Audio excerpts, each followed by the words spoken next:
My wife sent me a message. I'm leaving you for someone who truly loves me. Don't try to stop me. I replied, have a good trip. Then I called my lawyer. The house was only in my name.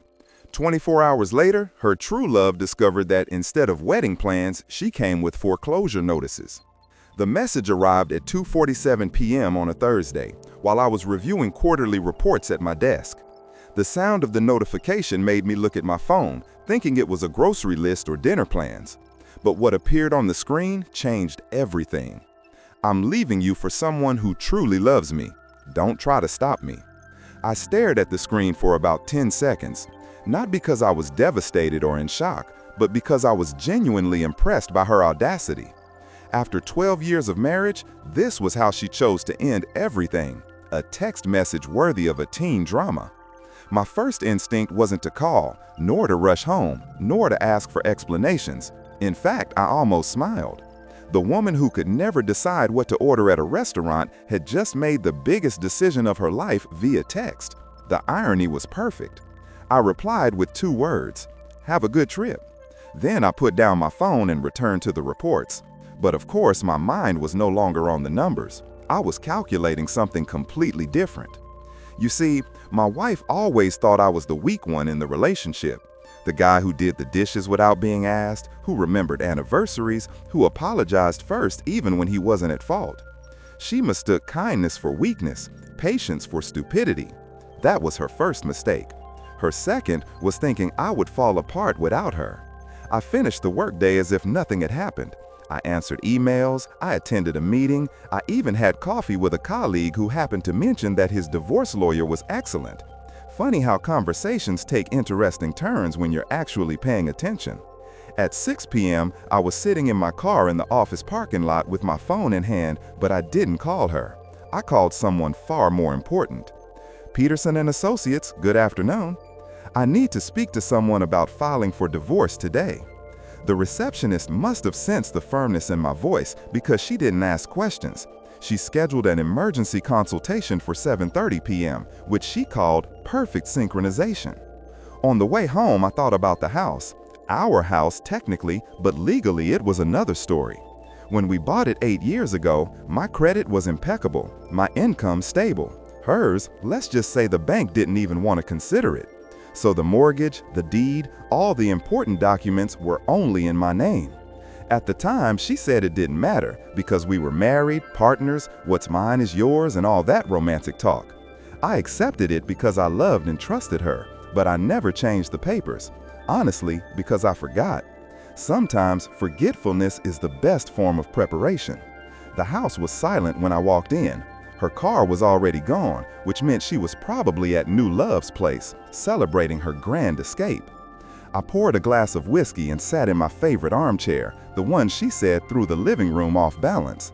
The silence now felt different, not empty, but clean, like the air after a storm.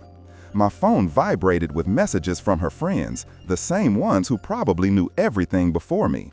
I deleted them all without replying. Their fake concern was almost offensive.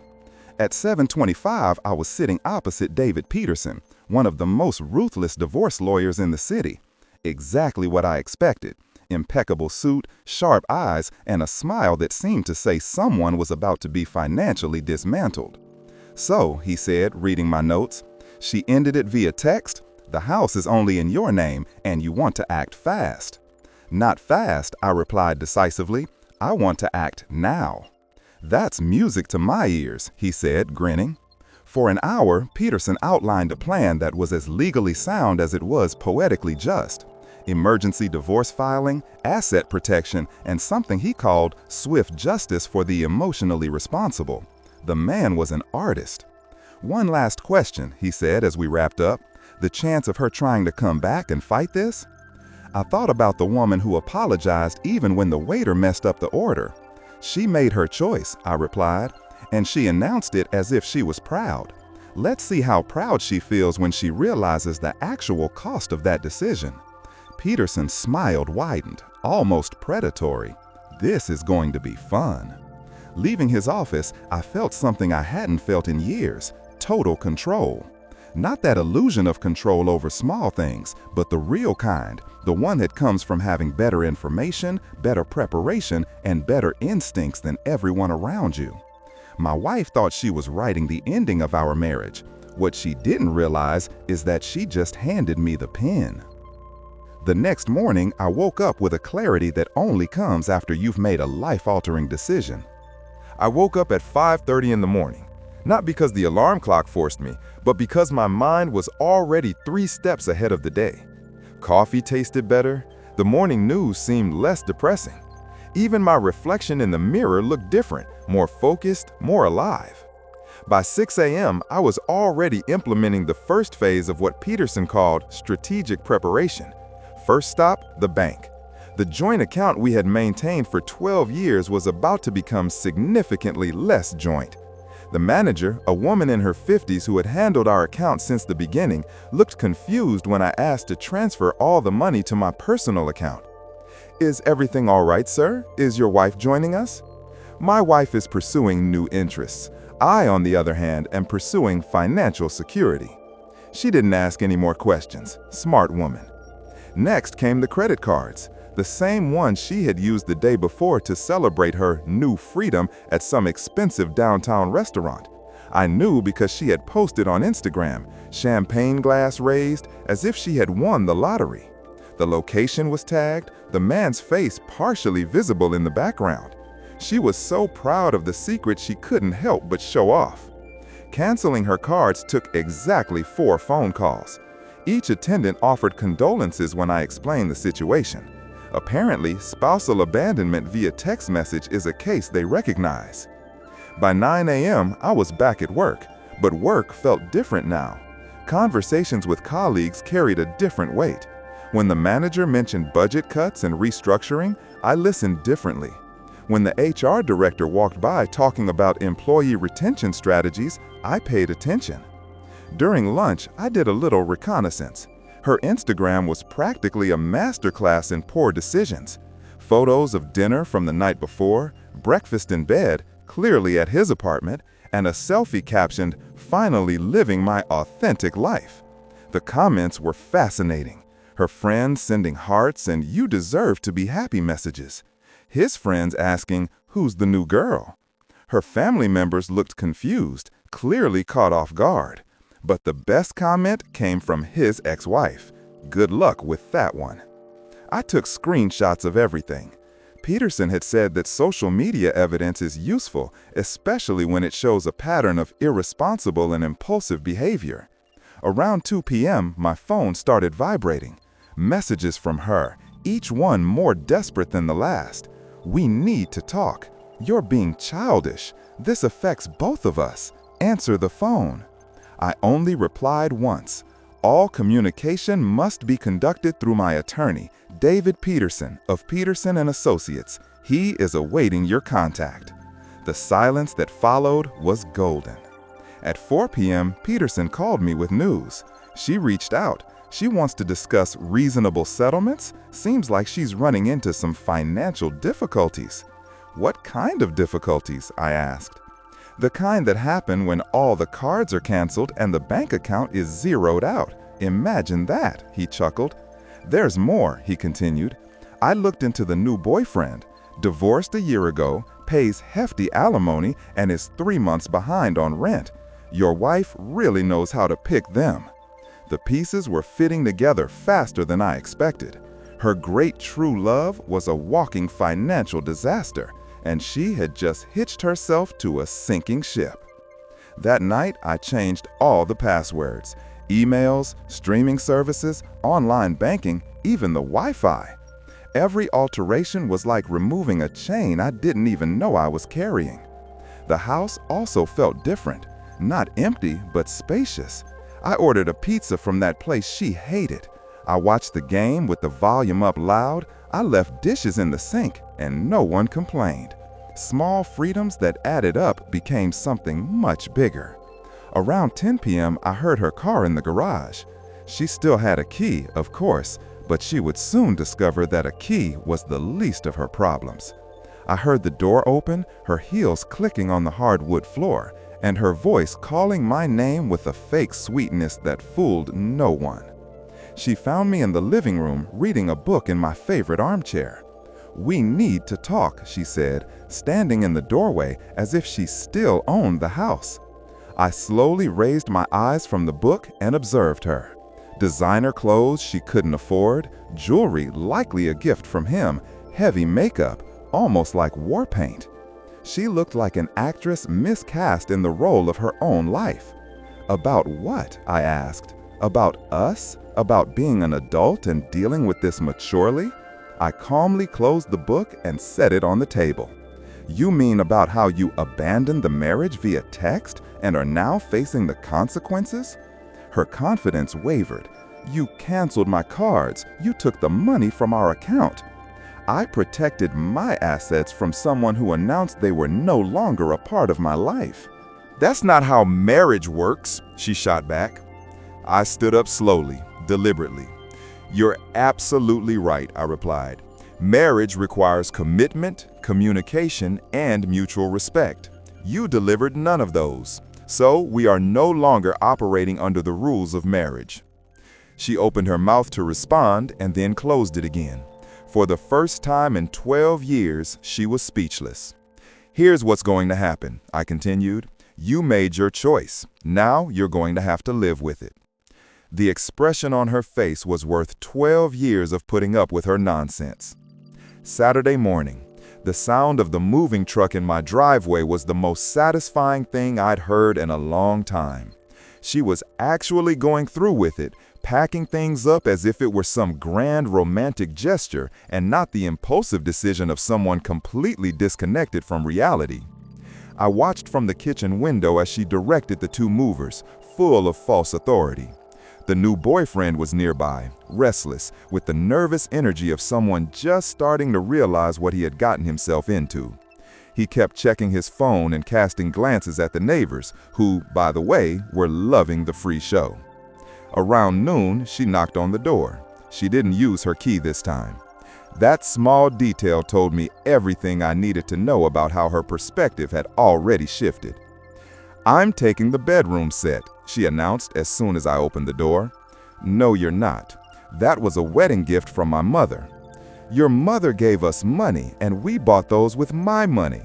Her face cycled through several expressions before settling on indignation. "You can't keep everything." "I'm not keeping everything. You can take everything you brought into the marriage, your clothes, your personal belongings, that collection of self-help books you never read." The boyfriend tried to intervene, taking a step forward with a protective male stance. He was about my height, but softer, the type who hasn't been in a real fight since high school. "Look, man, maybe we can resolve this another way." I stared at him without saying anything until he looked away. "The adults are talking." She grabbed his arm, stopping him from responding. That simple gesture made it clear who really wore the pants in that relationship. "Fine," she said. "Let him keep the furniture. We'll buy better ones." With what money, I thought to myself, but kept the comment to myself. The moving process lasted 3 hours. 3 hours watching her pack up pieces of a life she had tossed aside via text message. Her friends showed up to help, the same ones who had texted me support and avoided looking me in the eye. That was smart of them. By 3 p.m., she was gone. The house echoed differently now, but it was a good echo, clean, honest. Sunday. I spent Sunday reorganizing, reclaiming spaces that had been molded by someone else's taste. The living room looked better without those useless decorative pillows. The kitchen flowed better without the expensive gadgets she used once and never touched again. Monday started phase 2, the delivery of the documents. Peterson recommended a professional process server, a woman who looked like a librarian but moved like a shark. "She'll be at his apartment around noon," he said. "Public deliveries are much more effective when there's an audience." I was in a meeting when Peterson called with the update. Delivery successfully made. She answered the door in a bathrobe. He was in the background asking what was going on. The neighbors got some good entertainment. "And how did she react?" I asked. "Like someone who just discovered that actions have consequences." She kept repeating, "You wouldn't dare do this," while clutching the divorce papers. Tuesday, my phone turned into a war zone. Calls, texts, voicemails from her, her friends, her mother, all with the same tone. Panic disguised as indignation. Her mother's voicemail was a highlight. "I don't know what's gotten into you, but that's not how we raised you to treat family." I deleted it without a second thought. The woman who raised a daughter capable of ending a marriage via text had curious ideas about good manners. Wednesday, the first crack in the new relationship appeared. She posted an enigmatic story. Some people don't know how to fight for what matters. No pictures of him, no location, none of the happy couple content. By Thursday, the cracks were wide open fissures. The boyfriend posted on Facebook something about unexpected complications and needing time to think. His friend started commenting, "Maybe rethink things, brother. Red flags everywhere, man." Thursday evening, she called me from an unknown number. "You're destroying my life." I'm protecting mine. He's having doubts. He said the legal process is too complicated. Smart man, I thought, smarter than I gave him credit for. This is no game. "That's not where marriage ends," she countered. "I have nowhere to go." You had somewhere to go. You had a home, a marriage, a life, and you traded it all for someone who was already jumping ship at the first sign of trouble. The silence lasted almost a minute. When she spoke again, her voice was smaller, trembling. "We can fix this. We can go to couples therapy." The time to fix things was before you announced to the world that you were leaving me for someone better. The time for therapy was before you made your choice public and permanent. "I made a mistake," she whispered. "No, you didn't make a mistake. You made a choice, a public and permanent choice. Now you will have to live with it. Please." That single word carried 12 years of history, but it arrived 12 years too late. "My lawyer will contact you regarding asset division and legal procedures. Until then, all communication goes through him." I hung up and blocked the number. Friday afternoon, the most satisfying call of the week came from Peterson, who was trying to contain his laughter. He broke up with her this morning, said he couldn't handle the drama and the legal complications. She's looking for a place to stay because apparently his apartment was never a permanent option. "And where is she now?" I asked. "According to my sources, at a Starbucks downtown, calling everyone she knows for shelter." The woman who left me for someone who truly loved her was now homeless because that love evaporated the moment the letterhead and consequences arrived. Justice has a marvelous sense of timing. Saturday, I woke up to rain, the perfect backdrop for what was happening on the other side of town. I heard the details from her sister, who called me feigning concern. She's calling everyone, begging for help. Mom and Dad won't even answer the phone anymore. Smart parents. Seriously? She's talking about sleeping in her car. She should have thought about that before setting her own life on fire for someone who couldn't handle the heat. There was silence on the other end, and then she tried another approach. You know she didn't mean it. She was confused, going through a hard time. She meant it enough to pack her bags and leave. She meant it enough to post it on social media. She meant it enough to serve the divorce papers with her own actions. The only thing she's confused about now is the fact that actions have consequences. I hung up, poured a coffee, and opened the real estate listings. Not because I was moving, but because I was curious. The house had appreciated significantly since we bought it. Her timing, like everything else, was spectacularly bad. Around noon, Peterson called again, laughing like someone who had just watched a tragic comedy. She showed up at his apartment with suitcases, begging to talk. He wouldn't even let her pass the lobby. The doorman had to escort her out. Cruel, but predictable, I replied. It gets better. She went to his workplace, demanding to talk about the relationship. Security had to remove her. His colleagues got a good show. The woman who left me for someone who truly loved her was now being treated like a stalker by that very same person. The irony was so perfect, it seemed scripted. Saturday afternoon. I received an unexpected visit. Her mother was at the door with the expression of someone who had come to negotiate the release of a hostage. "We need to discuss this situation like adults," she said. I invited her in. I always respected that woman, even if I profoundly disagreed with how she raised her daughter. She sat in the living room where she had been so many times, but now she looked around as if seeing everything for the first time. "She made a mistake," she began. "No, she made a choice, a public, deliberate, and conscious choice. She is my daughter. She is scared and alone. She is an adult who announced to the world that she was leaving her husband for another man. Now that adult is living with the natural consequences of what she announced." Her mother looked around, noting the absence of her daughter's belongings and the masculine simplicity that remained. "You've changed. I stopped pretending that being reasonable means accepting irrational behavior. What do you want out of all this? What is your goal?" "I want to rebuild my life without someone who thinks commitment is optional and consequences are negotiable. I want to wake up tomorrow knowing that the person next to me chose to be there and isn't trapped by financial convenience." She left without achieving the purpose of her visit. Sunday evening brought the most revealing development of all. Her best friend, or ex-best friend apparently, called me. They had been inseparable since college. "I think you should know," she said. "She tried to stay here." "Yes, she did." I said no. "I've been watching this disaster unfold for months. She was constantly complaining about you, flirting with the other guy, making plans behind your back. I told her she was being reckless, but she called me envious and controlling. And why tell me this now? Because she showed up at my door yesterday expecting sympathy and shelter, and still had the nerve to say that you are being cruel and vindictive for not letting her come home after her little experiment went wrong."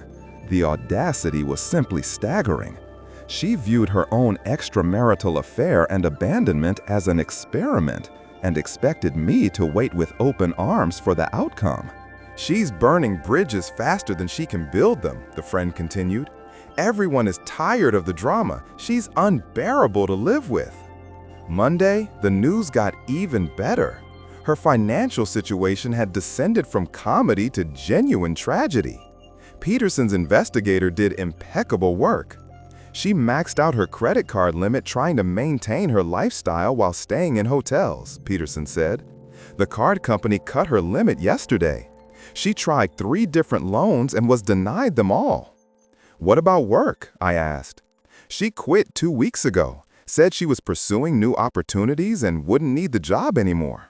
The woman who left me because I didn't bring enough excitement had quit her job to chase a man who dumped her in under a week.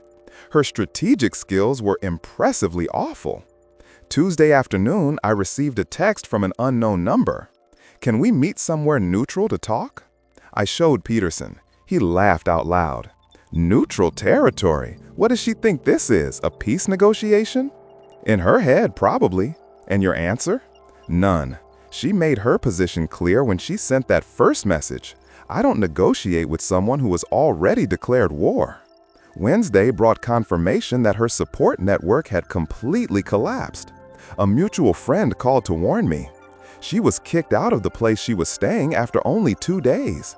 She keeps saying you ruined her life, that she's the victim here. No one can handle listening to it anymore.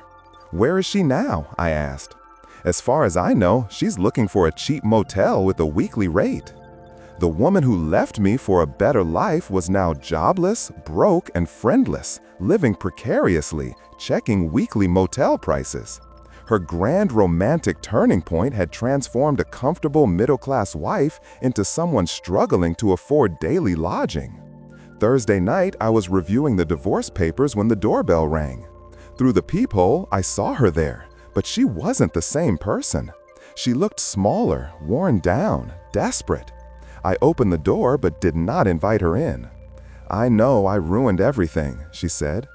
"That's one way to put it. I just want a fresh start, a real chance to fix things." "You had 12 years of real chances, and you traded them all for someone who couldn't stick around for 1 week." Her eyes welled up, but it was a practiced cry, not sincere. "Where am I supposed to stay?" I asked. "That's a question you should have asked before you walked out."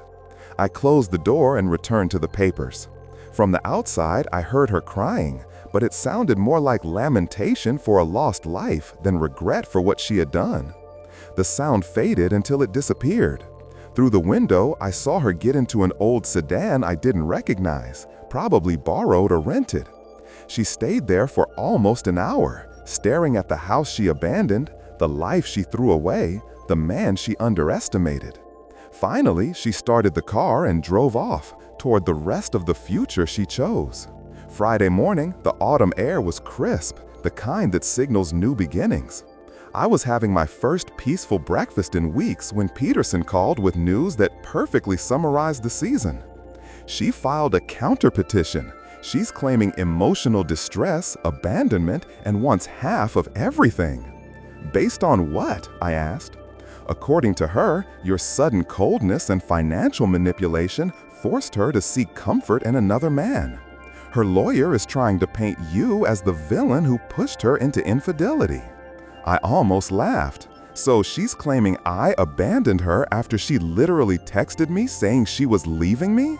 Exactly. Her narrative is that you emotionally pushed her away and then punished her for seeking happiness. And our response? Documentation. We have her original text message, we have the post celebrating the new relationship, and we have witnesses saying she moved out voluntarily. Her story won't survive basic vetting. Friday afternoon, validation came from an unexpected place. The ex-wife of her boyfriend called me directly. "I hope you don't mind, I got your number from a mutual friend. I just wanted to warn you about what you're dealing with." I'm listening. She did the same thing to me, showed up during my divorce, painted me as the problem, convinced him to make grand promises and gestures, and when she realized he couldn't afford the lifestyle she wanted, she disappeared. How long did that take? About 3 weeks. She's an emotional predator. She targets vulnerable men and abandons them as soon as she realizes they can't provide what she demands. The pattern was clear. I hadn't been the first, just the latest target. The difference was, I refused to be the victim. Saturday, the final escalation went from comical to unbelievable. I was working in my home office when I heard voices in the yard. I looked out the window and saw her walking around the property with a man holding a clipboard, a real estate appraiser. I went out immediately. The air seemed to drop 10 degrees as I approached. "What exactly are you doing on my property?" The appraiser paled. "Ma'am, you said you had permission to show the house." She lied. "This is my house." "She doesn't live here. You are trespassing on private property." She tried to maintain composure. "I have rights as his wife. You have rights as my soon-to-be ex-wife, and none of them include bringing strangers into my home without permission." The appraiser quickly packed his things and left. Sensible man. "You can't cut me off from what is rightfully mine," she screamed. "I'm not cutting you off from anything that is rightfully yours, but this house is not one of those things. Your name is not on the deed, the mortgage, or any document that matters," I said. Her mask completely dropped. "You manipulated me. You put everything in your name just to control me. I protected my assets because I was the one who worked for them. You benefited from that protection for 12 years. The moment you decided you no longer wanted those benefits, you lost access to them. My lawyer says I can claim common law marriage and joint property. Your lawyer can claim whatever he wants as long as the hours are billable. What matters is the reality, and that's what prevails in court." She stood there for a moment, likely calculating her next move. Then she tried to play what she thought was the winning card. "I know about your retirement accounts, the investment fund, the portfolio. I am entitled to half of everything accumulated during the marriage. You are entitled to exactly what the law determines. After the court reviews your decision to abandon the marriage for another man." Her confidence trembled. "What does that mean?" "It means that in this state, adultery influences asset division. especially when the adultery is documented, celebrated on social media, and admitted via text message. The color drained from her face. The consequences had finally arrived. Sunday, I received a call from her sister. The tone was different now. "You need to understand. She's staying at acquaintances' houses. She's wearing everyone's patience thin. She's bitter, desperate, sad. Nothing surprising. She's talking about doing something drastic, maybe trying to force you to take her back. Like what? I don't know, but she keeps repeating that she won't let you win, period." Monday, the drastic action arrived. I came home from work and found the front door open. Voices inside the house. I immediately called Peterson. "She's here with people I don't know. Call the police now." Already on it. The squad car arrived in minutes, thankfully. The scene inside the house was worse than I imagined. She had brought a locksmith and was trying to change the locks on my own home. The police officer seriously looked at the deed documents I brought to the lawn. He looked at me, then at her. "Ma'am, this is not your residence. You need to leave immediately." "I am his wife. I have rights." "Ma'am, you have the right to hire a lawyer and resolve this in court, but you do not have the right to trespass on someone else's property." The locksmith silently packed his tools. Experienced professionals recognize trouble from a distance. She still tried one last appeal. "Officer, he's being vindictive. He locked his own wife out of the house." "Ma'am, according to the documents, this house belongs to him. If you feel you have rights, prove it in court." After they escorted her out, I stood there in the silence of my violated home, observing what she had touched, moved, tried to take. The desperation was almost palpable. Tuesday, Peterson called with what felt like the final act of a tragic opera. She was arrested last night. Why? Criminal trespass and attempted breaking and entering at the ex-boyfriend's building. She tried to enter his apartment via the emergency stairwell. The woman who left me for someone who truly loved her had now invaded his apartment like a common criminal. Where is she now? She was released on bail, but there is a restraining order. She cannot come within 100 feet of him or his residence. And regarding us, I'm filing yours today. This behavior is escalating, and we need to ensure your legal safety. By Wednesday, the order was signed. She was legally prohibited from coming within 200 feet of me or my home. The woman who slept beside me for 12 years was now prohibited by law from approaching. Thursday, the final call came from her mother, tired, defeated. "She's moving back in with us. I'm sorry things came to this."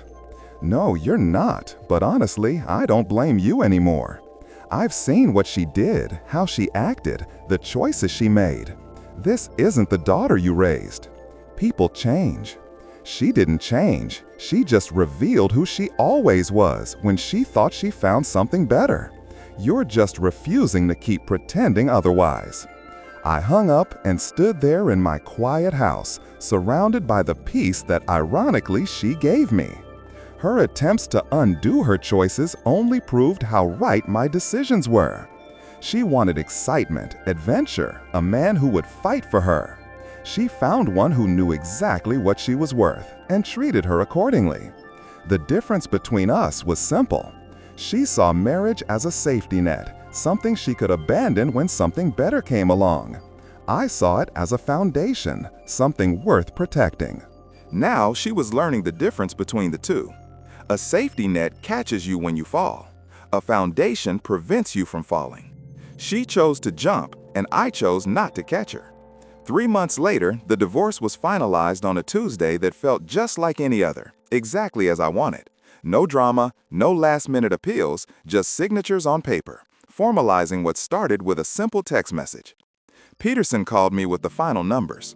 The house stays with you.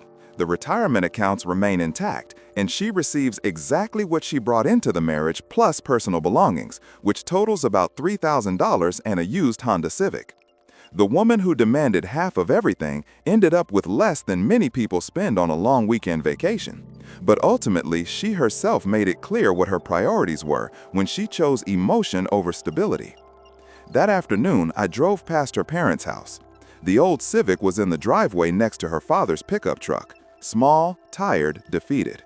Through the window, I saw movement, probably her helping with dinner or watching TV during the day. 6 months ago, she was posting stories saying she was living her authentic life. Now, at 34, she was unemployed, living with her parents, legally prohibited from approaching the man she left me for. The karma was so perfect it almost seemed planned. I didn't feel pure satisfaction. I felt closure. That kind of closure that comes from seeing someone choose their own consequences and then receive exactly what they chose. In the autumn, I started dating again. Nothing serious. Coffees, dinners, conversations with women who understood that actions have consequences and words carry weight. The difference was stark. My house became what it always should have been, a home for someone who truly valued it. I renovated the living room, updated the kitchen, turned her old craft room into a real office. Every change felt like a reconquest of territory that had been temporarily occupied. One October evening, I was grilling meat on the barbecue. My neighbor commented that he had seen her driving by that week. He said she slowed down, stopped for a few minutes, and then drove away. Maybe just curiosity, but he said she looked different, older, tired. That night, I thought about the woman who once sent me that message saying she was leaving me for someone who truly loved her. Where was that love now? Where was all that excitement she sought? Where was the authentic life? She was now living in her childhood bedroom, driving a 15-year-old car, and learning the hard way that emotion without foundation is just chaos. Meanwhile, I was living in the house I earned, surrounded by the peace I defended, building the future I chose to secure. The final irony arrived in November. Peterson forwarded me a message from her lawyer. She would like to know if you would consider a post-divorce meeting to discuss mutual healing and emotional closure. I read it twice and deleted it without replying. Some people spend their entire lives looking for someone to complete them. It took me 3 months to discover I was already whole. She thought that by leaving me, she would teach me what I had lost, but what I learned was my own value. Airhead comment. Ah yes, the classic pursuit of excitement. Nothing more thrilling than moving back into your parents' house with a 2008 Honda and a pile of bills. Reddit of the day is signing off for now, but we'll see you soon, where the next revelation might be even closer than it seems. If you liked this story, you know what to do. Leave a like, share it with anyone who will love this plot, and subscribe to the channel so you don't miss the next chapters. Oh, and there are 2 other stories full of twists and turns waiting for you right here on the screen.